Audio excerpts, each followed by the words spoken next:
name is Jess. Welcome to my channel. Thanks for tuning in. Today I am going to start a reading vlog where I am going to read the 5 lowest rated books on my Goodreads TBR. So this video is definitely inspired by people like Kayla over at Books and Lala and Chandler Ainsley. They have both done this video and I loved watching their videos. So I will definitely link them down below. Go check them out if you haven't already. So to find these books, it was just pretty simple. I went into the Goodreads app on my phone, went to my want to read list and sorted by average rating. When I first did this, it came out as highest rated first, so I just reversed it and the lowest rated books came to the top. The first one, A Complicated Love Story Set in Space by Sean David Hutchinson, is actually not out yet. As you can see, it doesn't even have a cover, and so it doesn't count. And next, The Meet Cute Club by Jack Carbon also is not out yet, so it does not count either. So the official first book on this TBR is We Are Totally Normal by Raul Kanakia. As you can see, this book has an average rating of 3.15 stars, so that is pretty freaking low. I'm not really sure why. I haven't read any reviews. I don't really want to until I'm done with this book. I'm very susceptible to other people's opinions, and if I see somebody say something before I read it, I'm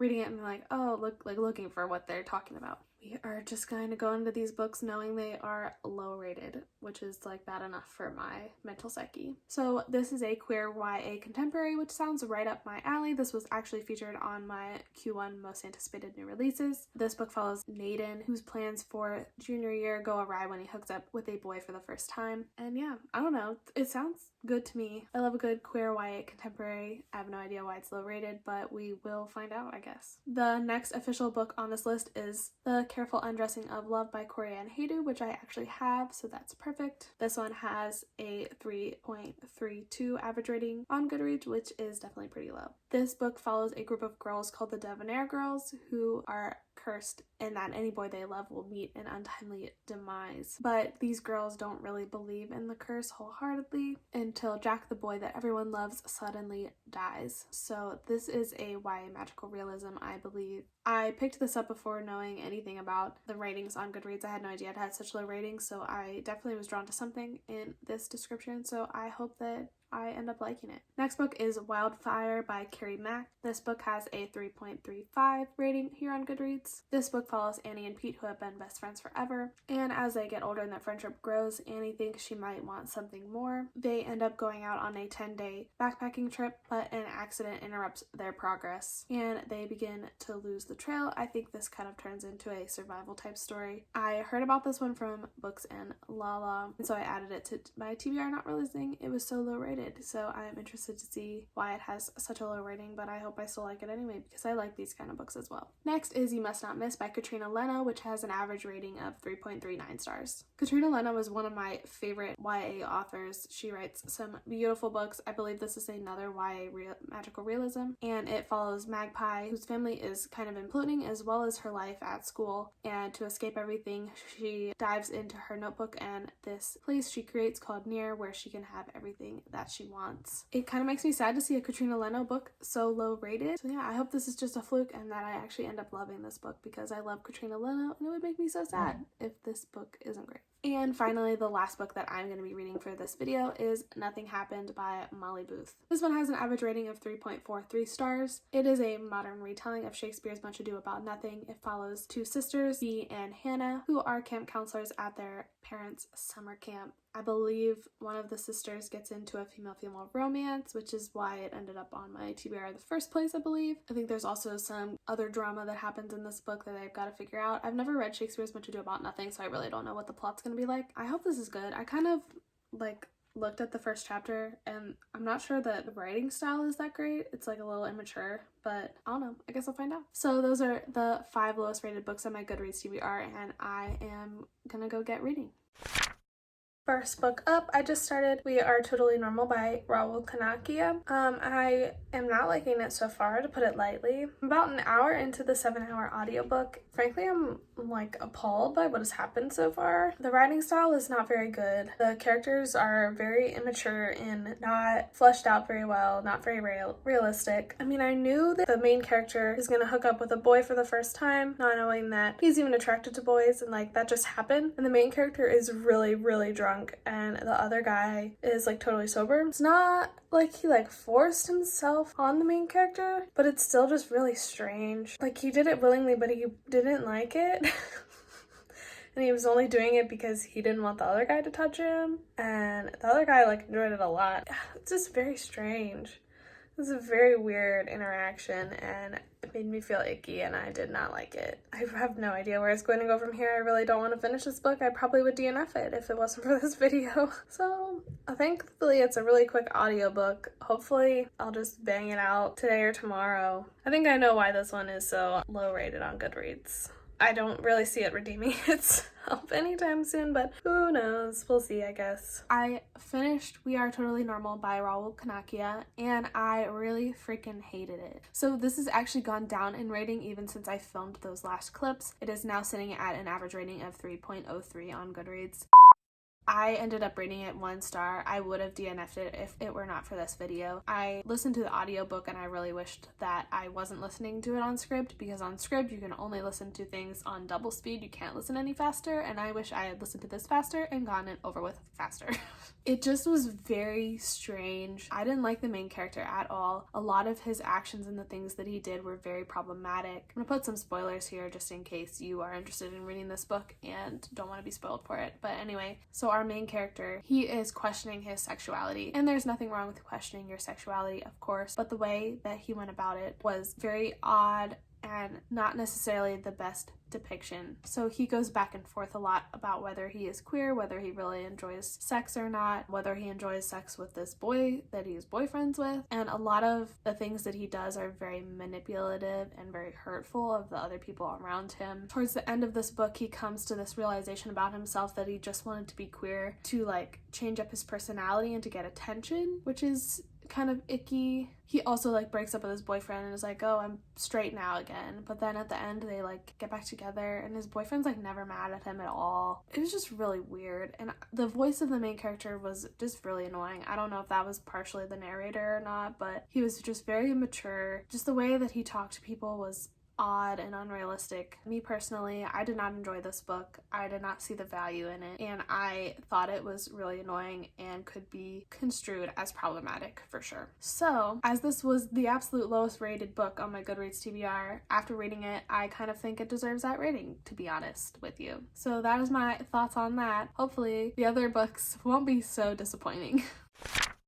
Last night I could not sleep to save my life, so around 1 a.m. I just gave up, turned my light on, and started reading The Careful Undressing of Love by Corey Ann Haydu. So the premise of this book, it's following 5 kids, 4 girls and 1 guy, who all live on this street in Brooklyn called Devonair Street. And there is this history of a curse that applies to all the girls that live on Devonair Street. And this curse is that any boy they fall in love with will die. And so there's been a lot of weird coincidences. It does seem like almost every woman who's lived on the street, their husband or lover or boyfriend has died. And one of the 4 girls, part of the main characters, her boyfriend has just died. And so she is starting to believe in the curse, even though a lot of the other younger ones don't, and think it's just a weird coincidence that all these men have died. The main character, especially Lorna, she kind of believes, but she also doesn't, and she just is really trying to figure out if this curse is real or if it's not. Originally going into this, I thought this was going to be magical realism, but it's actually not. It's set in this dystopian world, and it hasn't really been explained to us yet, but I feel like it's kind of inspired by what would happen if like terrorism won, or is kind of like on the up and up and really terrorizing the world. That's what it seems like. There's like these bombings. There's one in Times Square, and there's one that just happened in Chicago, and everybody kind of like is living a similar life to how we live, but it's like filled with a little bit more terror, and there's a little bit more stuff going on. So I think it's kind of dystopian-esque is what it feels like. Overall though, I am really enjoying this so far. I don't remember what the average rating is on Goodreads, but I haven't come across anything yet that would make me not like this book. I'm really enjoying it. The writing is beautiful. It's very lyrical. It's very much like throw you into the middle of the story and reveal as you go. It doesn't have a lot of setup, which I appreciate. I hate slogging through a bunch of setup at the beginning of a book. I really like a book that just throws me in, introduces me to the characters, and we go with the story. This book is definitely doing that, and I appreciate that. And honestly, I'm really enjoying it so far. I am about a third of the way through too. I'm I think on page 80, and there's only like 266 pages, I think. If I had to give it a rating right now, I would give it like 4 stars. I really am enjoying it. I like all the characters. Writing is my cup of tea, as I said. So yeah, I'm excited to see where this one goes, and I'm really interested to see the end, how I feel about it, and then if I totally love it, like why people are giving it such bad reviews. I don't know. We'll find out. I finished The Careful Undressing of Love by Corey Ann Haydu, and I hated it. I really hated it. So I really thought that this was going to be a 4-star read up until about the last 20 pages. I really enjoyed the writing style. I liked the characters. I thought it was like whimsical and hipstery, and I was into it. I'm just going to get into spoilers because I don't recommend you reading this book, but I'll put them up anyway, just in case. But the end of this like went off the rails. So these girls have this curse on them that every boy they fall in love with will die. So they get the idea into their head that in order for everybody to be safe and for nobody to die, they have to kill themselves. So they make it into this like suicide is beautiful bullshit, and they like all go up to this roof to kill themselves, but only one girl jumps and then the rest of them are like, what are we doing? Yeah, no. And then the main character, Lorna, and her mom just move away and nobody explains what happens. Nobody explains if she gets to be with the boy she loves, Cruz, or like what happened in the aftermath of Isla's death, what happened to the other girls on the street. Nobody knows. Nobody knows because they just moved away to California and like threw away their phones and were like, this book was trash. This is 1 star for me, for sure. It deserves its place down at the bottom of this list. Oh my god. My room's a mess, but I don't think you can tell. So I started my second book for this challenge, and that is You Must Not Miss by Katrina Leno. I believe that this is one of Katrina Leno's first books, or at least one of her earlier books. So I started this book, I'm listening to it on audio. I'm enjoying it so far. It's a little strange. All of Katrina Leno's books are a little bit strange, but this one's strange in a different way. It's definitely darker than a lot of the other ones that I've read by her. So this book is following this girl named Magpie, and Magpie's whole life is just kind of crumbling around her. Magpie was recently involved in some kind of sexual assault situation. She ended up losing her best friend Allison over this situation too, because Allison thought that Magpie chose to have sex with her boyfriend, whereas I believe that she was actually sexually assaulted by this boy. So her personal life and her school life is kind of crumbling. She has found a few new friends that are all kind of outcasts. But then also her life at home is kind of crumbling because her parents have recently separated. Her mother's got an alcohol problem. So there's a lot of things going on in Magpie's life. She tends to try and escape by writing. She has this notebook where she writes about this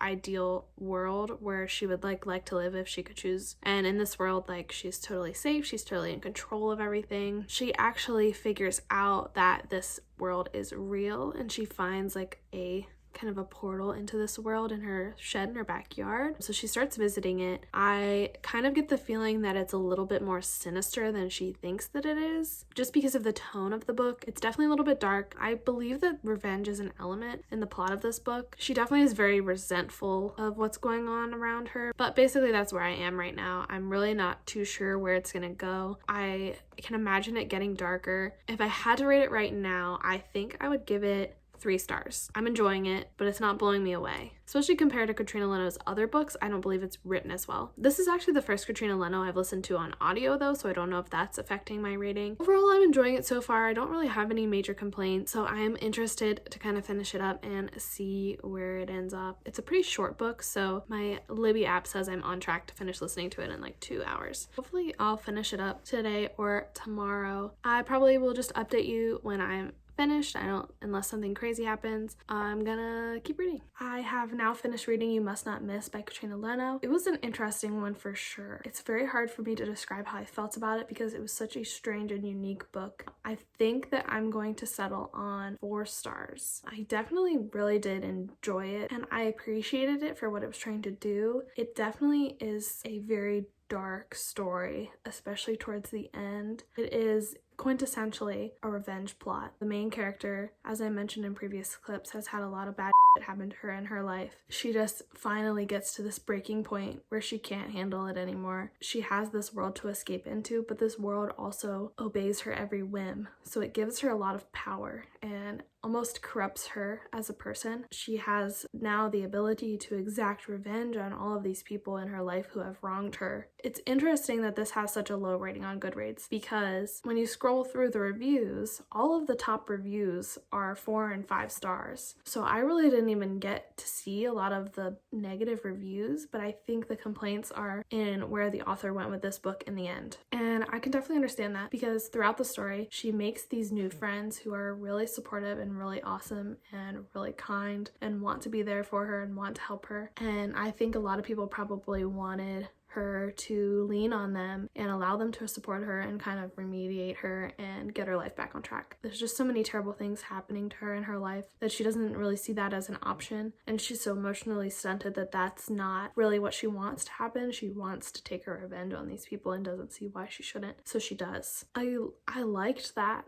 I thought it was a really unique way to tell the story. And it just made her such an empowered character because she didn't take the happy, easy road. She just did it and then went off on her own. It definitely was a very unique and different story. There's a lot of like weird supernatural anti-realism elements in this story that were really interesting and made it very unique and very different, and also contributed to the dark tone of the book. So overall, I really enjoyed this. I really don't think it should be among the lowest rated books on my Goodreads TBR. At the same time, I can see why it is and why some people wouldn't enjoy this book. You definitely have to have a taste for this kind of thing. So I think that's really all it is. I think it's just a controversial book because of the subject matter and the way that the story is told. But I really enjoyed it. I really liked it. I appreciate every once in a while a story that gets dark like that. And I appreciate an author who's not afraid to go there in a way that makes sense for her story. It's getting a solid 4 stars from me. And even though I've only finished 2 books at this point, I'm glad that I have at least one that I don't absolutely hate and I don't agree with the ratings for. I'm glad that I came out of this with at least one book that I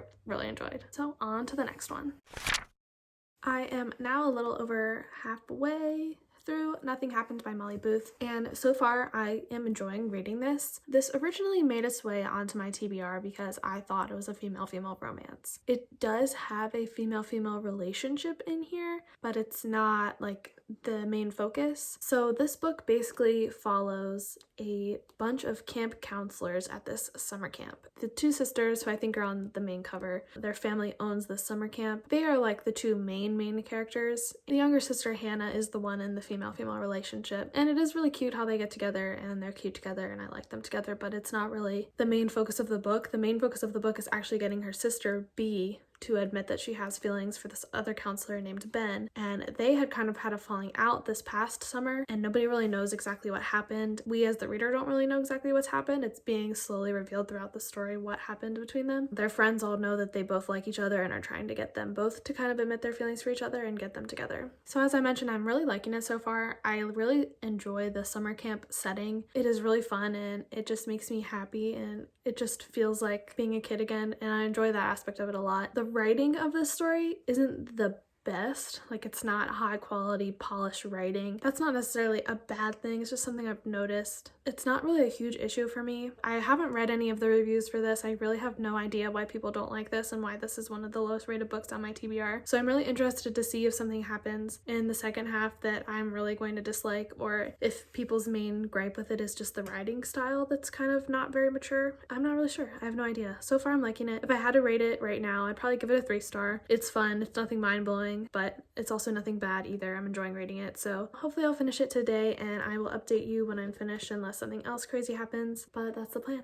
Okay, so the lighting sucks because it is raining outside, but I am too poor to afford a ring light, so we're just gonna work with it. Sorry. I finished Nothing Happened by Molly Booth. Generally, I really enjoyed it. The whole plot kind of hinges on misunderstandings and miscommunication, which definitely is kind of annoying, but at the same time, all of these characters are like 16 to 19, so they're pretty young. Hinging a plot on miscommunication kind of makes sense and isn't that far out of left field. As I mentioned in the previous clip, a lot of the main plot is like scheme to get B and Ben together. That happens pretty soon right after I updated you. But then there's this other kind of plot that happens where B's sister Hannah, who is involved with Claudia, somebody is jealous of their relationship, so he like sets up this plan to make Claudia think that Hannah is cheating on her, and they have this like blow up argument. It does end well in the end. Everybody gets back together. Honestly, it's pretty surface level. The drama was a little bit annoying as it went through, but this wasn't a bad book. Like, it was fun and easy to read. I probably will settle on a 3-star rating of it. I didn't hate it by any means. There wasn't really anything in it that severely offended me, so I think a good average 3 is where I'm gonna sit with this one. So I've read some reviews, and I think that the low rating of this book is mostly due to the very bell curved shape of the reviews. There are so many 3-star reviews for this book. So many people think that it's just okay. There's not a lot of 5 stars. There's also not a lot of 1-star ratings, which is really interesting for it being so low rated, but I think just the majority of people gave it 3 stars, so it ends up with a like 3.4 average rating. But the people that didn't like this book, that were giving it 1 and 2-star ratings, were saying that they didn't like how many narrators there were. There were a lot of narrators. I typically like books set from lots of different characters' point of view, so I didn't have a problem with that. The voices of them were a little bit similar. Every once in a while I would forget who was talking, but honestly this is such a simple story that it doesn't really matter who's talking. A lot of people thought that the writing was immature and choppy, which it is a little bit. I can see where they're coming from with that, definitely, but it wasn't so bad that it drew me out of the story. Overall, I thought this book was fun and cute. Put myself right in the middle of this bell curve and also give it 3 stars. One more book to go. I am now 50% of the way through my final book, Wildfire by Carrie Mack, and so far I am enjoying it. Pretty much it is following these 2 characters, Annie and Pete, who have been childhood best friends, have grown up together, and they really enjoy outdoorsy stuff like hiking. And currently they're on this like backpacking hiking trip, hiking through the forest. And they're close to the Pacific Northwest Trail, but they're not on it. They're like hiking off of it. I think something bad is going to happen and they're going to be stuck, and there's like wildfires going on around them too. So far we've just been getting to know the characters. There have been quite a few flashbacks. The writing style is interesting. It's definitely non-linear in that it won't really say when it's doing flashbacks, so you kind of have to just infer. It's not confusing, but it's kind of choppy. The writing style is also feels like it's trying a little bit too hard. I feel like it's almost taking away from the story. I don't feel like there's been a lot of story so far. I don't feel like I know these characters all that well. I mean, it's fine so far. I don't dislike it. There's something glaringly wrong with it. If I had to rate it right now, I probably again would give it 3 stars. It's not something that I am loving, but it's also not something I'm hating. It's right there in the middle, so I will probably finish it up today. It's honestly a really short book. I'm 50% through and the ebook says I have like an hour and a half left to read, so shouldn't take me too long to finish it up, and we'll see how I feel about it when I do.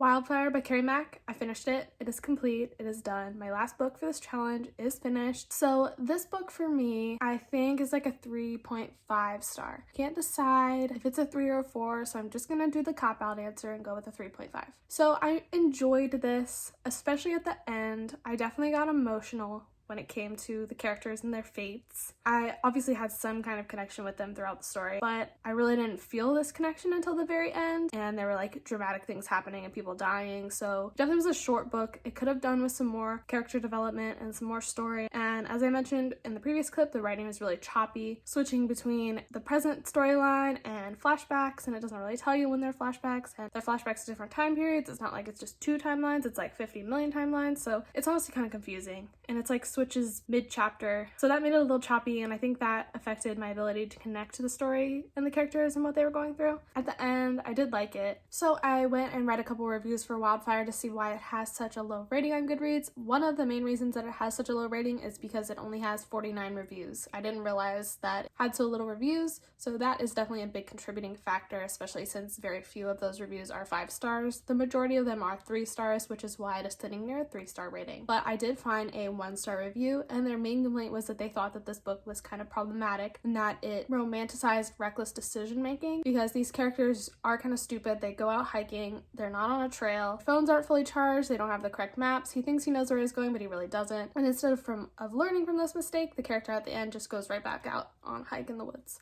So I can see what they're saying, but at the same time I don't think that these bad decisions were romanticized. I think you as the reader were thinking how freaking stupid they were the whole time, and then there are dire consequences to their actions. So I definitely think yeah, that it wasn't being romanticized, it was a lesson being taught. When she goes back out hiking in the woods at the end, I don't think that it's her not learning from her mistakes. I think it is her learning from her mistakes, because she doesn't just go hiking out in the middle of the woods. She actually goes on the Pacific Northwest Trail, a clearly marked trail where there's spots along the way. If she needs help, that she can get it. She's not just hiking a random trail out in the middle of the woods alone. I think it's trying to send the message too that you can't let tragedies define your life. Like, this is something she really loves to do, and she wants to go back out and hike and be in the wilderness, and she shouldn't be scared of it her entire life just because something really horrible happened. I would disagree with that low rating. I don't really think that reckless decision making is being romanticized in any way. I think it had consequences, and I think the character learned from those consequences. So yeah, that's just my opinion though. I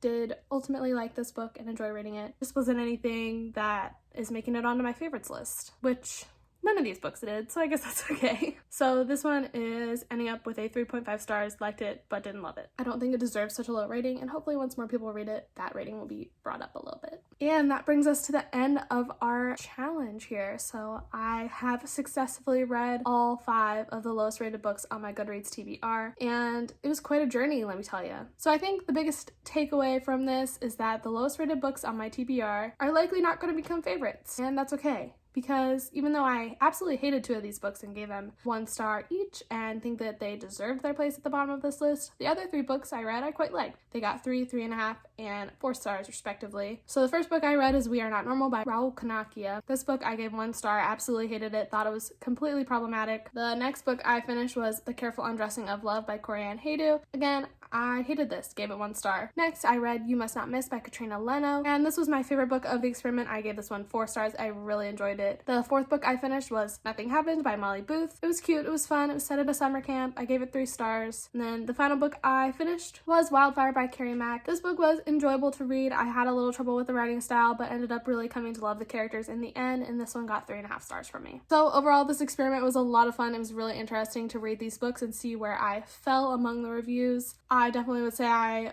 ran the range of reviews, gave some 1 stars, gave some 4 stars, didn't find any new favorites, but also didn't hate every single book. So I can't completely rely on these low rated reviews, and I think that's a good lesson to learn. And I'm glad that I tried these out because a lot of times low Goodreads ratings do scare me off from starting books. So I am glad that I did this challenge and pushed myself to read these and get these off my TBR. So yeah, thank you so much for hanging out with me and watching this video. I really appreciate you being here. If you enjoyed, make sure you subscribe and give this video a thumbs up. Also comment down below if you have read any of these books, or let me know some of the lowest rated books you have read that you actually loved. And until next time, I'll see you later.